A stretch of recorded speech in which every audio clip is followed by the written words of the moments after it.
Pernahkah kalian bertanya-tanya, mengapa nama-nama pemimpin Israel terdengar begitu alkitabiah? Mengapa nama mereka seolah-olah menyatu dengan debu tanah Yerusalem atau perbukitan Galilea? Jawabannya sebenarnya sangat aneh, karena nama-nama itu adalah hasil rekayasa. Di balik nama-nama gagah seperti Netanyahu, Ben-Gurion, atau Sharon, tersembunyi identitas asli yang jauh dari Timur Tengah. Mereka bukan datang dengan nama-nama yang berakar di tanah Palestina, melainkan membawa nama-nama dari daratan tinggi Eropa Timur, dari Polandia, Rusia, Ukraina, dan Lituania. Inilah awal dari sebuah proyek besar yang kita sebut sebagai pencucian identitas, atau dalam istilah resminya, yaitu Hebraisasi.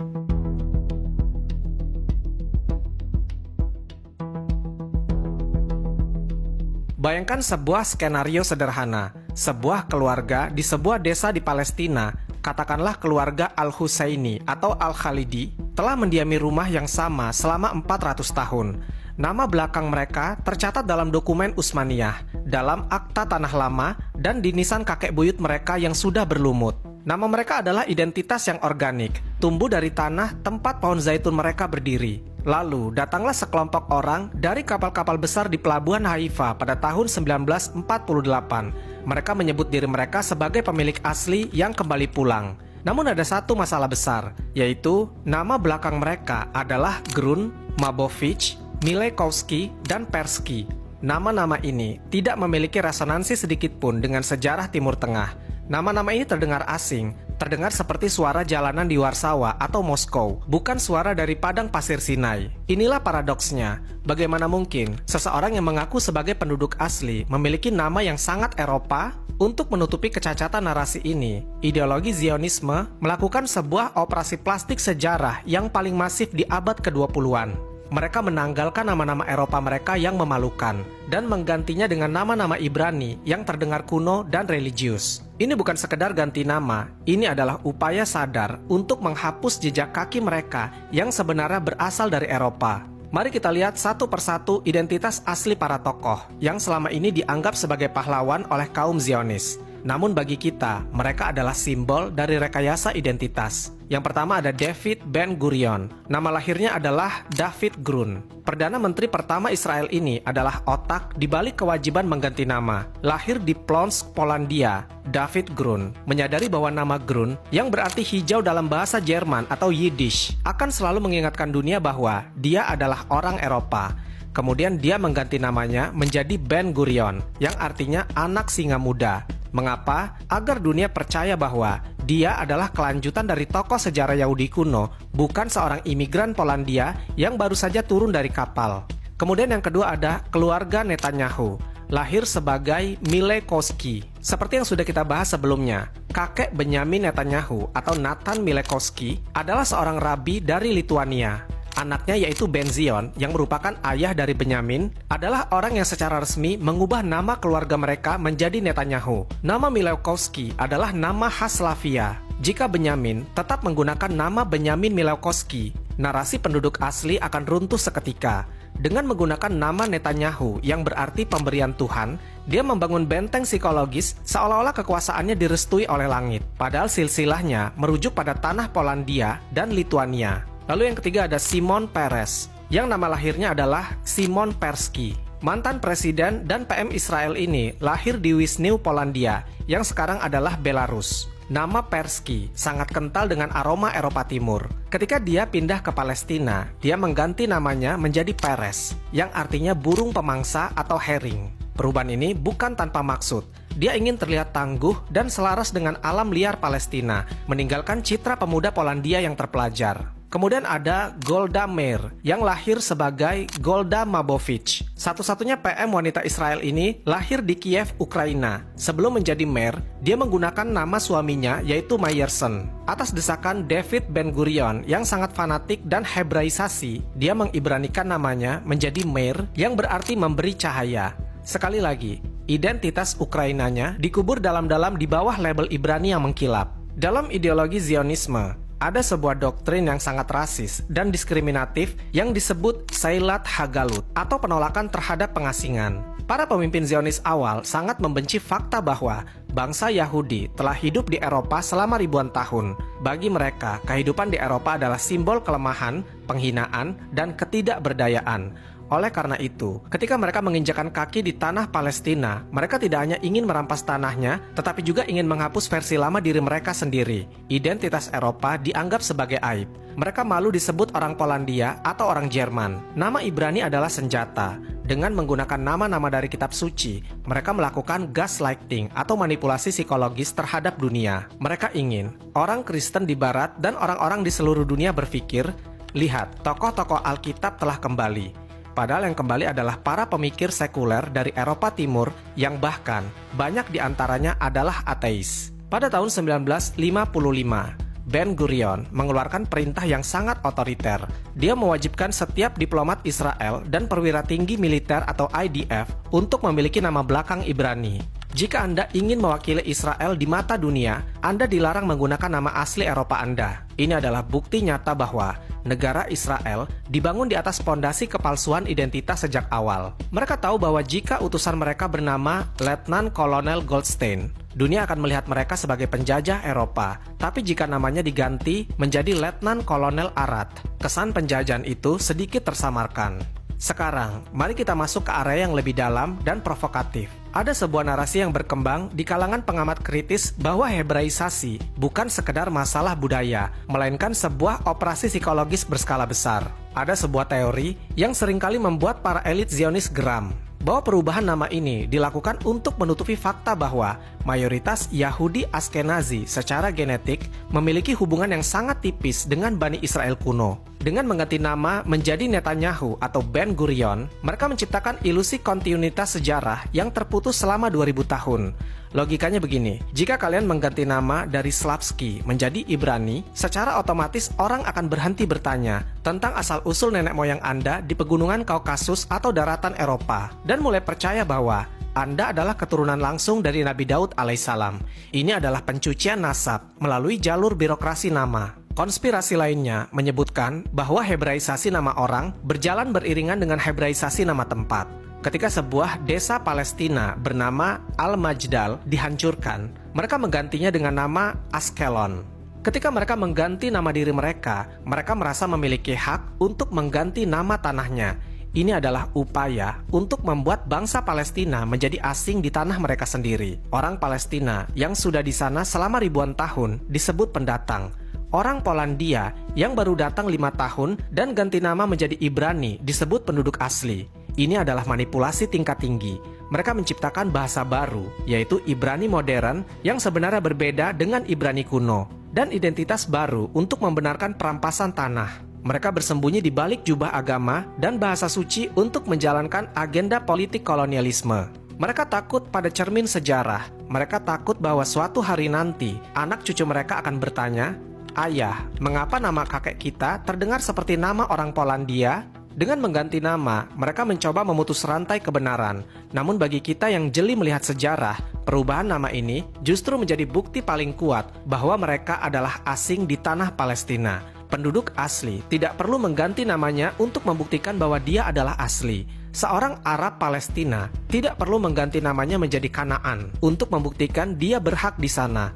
Nama mereka sudah menyatu dengan tanah, pohon zaitun, dan udara di sana. Sebaliknya, para pemimpin Zionis harus bekerja keras di depan meja birokrasi, mencoret nama asli mereka, dan memilih kata-kata indah dari kamus bahasa Ibrani hanya agar dunia tidak memanggil mereka sebagai penjajah dari Eropa. Nama bisa diganti, paspor bisa diubah, namun sejarah tidak bisa dihapus dengan tinta pena. Di balik nama Benyamin Netanyahu, tetaplah bersemayam darah seorang Milevkoski dari Eropa Timur. Dan kenyataan itu tidak akan pernah bisa diubah oleh ideologi politik manapun.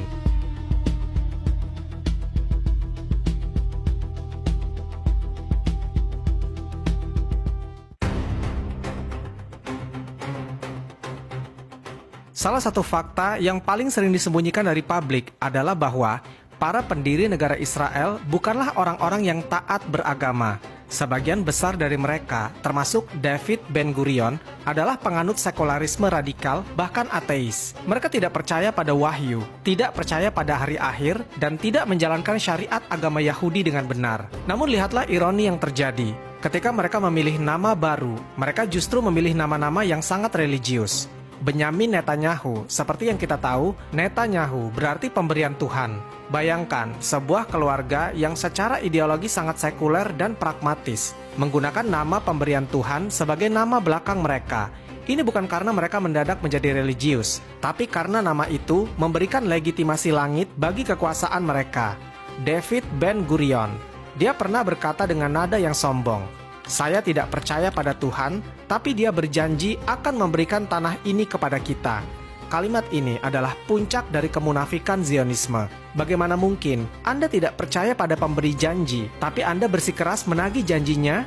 Bagi para elit Askenazi ini, Alkitab atau Tanakh bukan lagi kitab suci untuk dijalankan perintahnya, melainkan berubah fungsi menjadi sertifikat tanah. Mereka mengganti nama mereka agar selaras dengan tokoh-tokoh dalam kitab tersebut. Sehingga ketika mereka mengusir penduduk asli Palestina, mereka bisa berargumen kepada dunia, "Kami hanya kembali ke rumah yang dijanjikan Tuhan kami." Padahal Tuhan yang mereka maksud, bahkan tidak mereka percayai keberadaannya. Ini adalah manipulasi narasi yang sangat jahat. Kita sering mengira bahwa Zionisme adalah sebuah gerakan yang menyatukan semua orang Yahudi.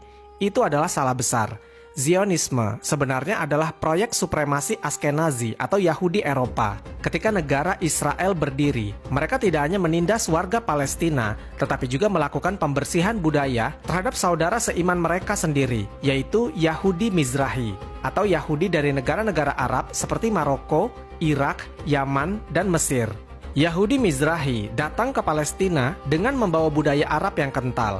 Mereka berbicara bahasa Arab, makan makanan Arab, dan memiliki nama-nama berbau Arab.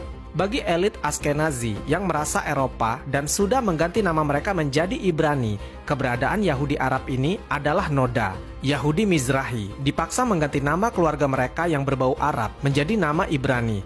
Mereka diperlakukan sebagai warga kelas 2. Mereka dipaksa membuang bahasa ibu mereka, yaitu Arab, karena para elit Zionis ini ingin menghapus segala hal yang menghubungkan wilayah tersebut dengan kebudayaan Arab. Ini membuktikan bahwa Hebraisasi bukan sekedar cinta bahasa Ibrani, tapi alat untuk menciptakan identitas baru yang seragam di bawah kontrol elit Eropa. Mereka ingin menciptakan citra bahwa Israel adalah Eropa di tengah Timur Tengah.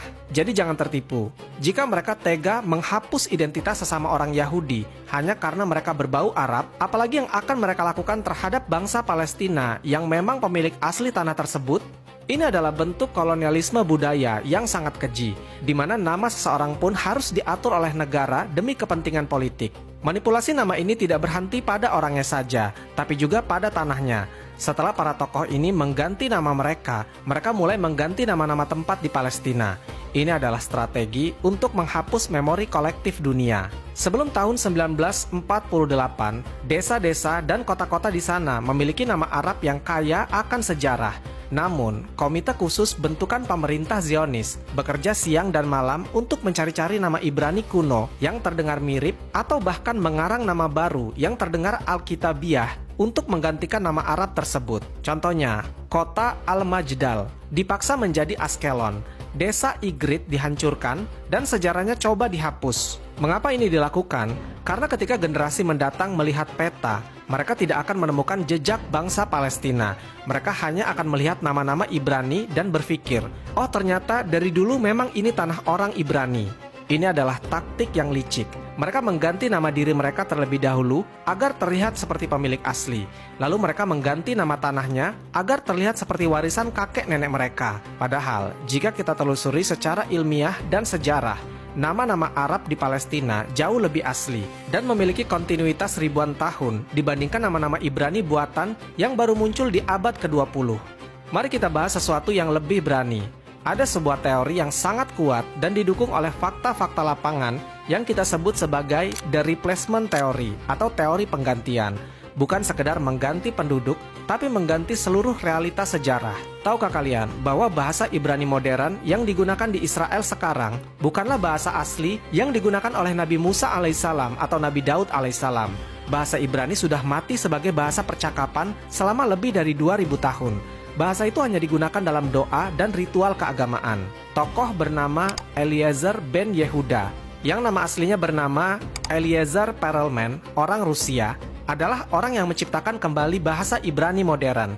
Dia mengambil akar kata kuno, lalu mengarang ribuan kata baru untuk teknologi dan kehidupan modern. Konspirasinya adalah, jika bahasa yang mereka gunakan adalah bahasa buatan, hasil modifikasi orang Rusia, dan nama-nama mereka adalah nama hasil karangan, lantas di mana letak keaslian mereka? Banyak peneliti kritis menyebut bahwa identitas Israel modern adalah sebuah identitas sintetis. Mereka menciptakan kebudayaan baru, bahasa baru, dan nama baru hanya untuk menyingkirkan bangsa Palestina yang memiliki identitas organik dan asli. Mereka selalu mendengungkan narasi bahwa mereka adalah kelanjutan dari Bani Israel. Namun pergantian nama besar-besaran ini justru membuktikan adanya terputusnya kontinuitas. Jika mereka benar-benar keturunan langsung yang memiliki klaim sah, mereka tidak akan merasa malu atau perlu menyembunyikan nama keluarga asli mereka yang berasal dari Eropa. Fakta bahwa mereka merasa perlu melakukan operasi plastik pada nama mereka menunjukkan bahwa mereka sendiri sadar akan ketidakaslian klaim mereka. Zionisme adalah sebuah proyek pemasaran identitas terbesar dalam sejarah manusia. Mereka mengambil elemen dari agama Yahudi, mengambil bahasa dari kitab suci, dan mengambil tanah dari bangsa Palestina, lalu mengemasnya dalam sebuah label yang bernama Negara Israel. Para pemimpinnya dari David Grun yang menjadi Ben Gurion hingga keluarga Milekoski yang menjadi Netanyahu telah melakukan penipuan sejarah yang luar biasa. Mereka menggunakan nama Tuhan sebagai tameng untuk melakukan kekejaman. Mereka mengganti identitas Eropa mereka untuk mencitrakan diri sebagai korban yang kembali ke rumah. Padahal mereka datang sebagai penjajah yang membawa ideologi supremasi dari Barat. Bagi kita, bangsa Indonesia yang mendukung kemerdekaan Palestina, memahami taktik pergantian nama ini sangatlah penting. Ini membuka mata kita bahwa musuh yang dihadapi bangsa Palestina bukan hanya senjata dan tank, tapi juga kebohongan narasi. Mereka ingin kita percaya bahwa mereka adalah pemilik asli tanah itu karena nama mereka terdengar Ibrani. Tapi sekarang kita tahu, nama-nama itu hanyalah topeng yang dipakai untuk menutupi asal-usul mereka yang sebenarnya dari dataran Eropa Timur. Sejarah yang asli tidak butuh komite penggantian nama. Sejarah yang asli ditulis dalam tanah, di dalam akar pohon zaitun, dan di dalam memori keluarga-keluarga Palestina yang masih menyimpan kunci rumah mereka yang dirampas. Nama-nama seperti Netanyahu mungkin bisa tertulis di kantor-kantor pemerintahan, tapi di mata sejarah dunia dan di mata Tuhan, kebenaran akan selalu menemukan jalannya. Identitas mereka bisa direkayasa, nama bisa diganti, tapi hak atas tanah tidak akan pernah luntur hanya karena secari kertas perubahan nama di kantor birokrasi Zionis.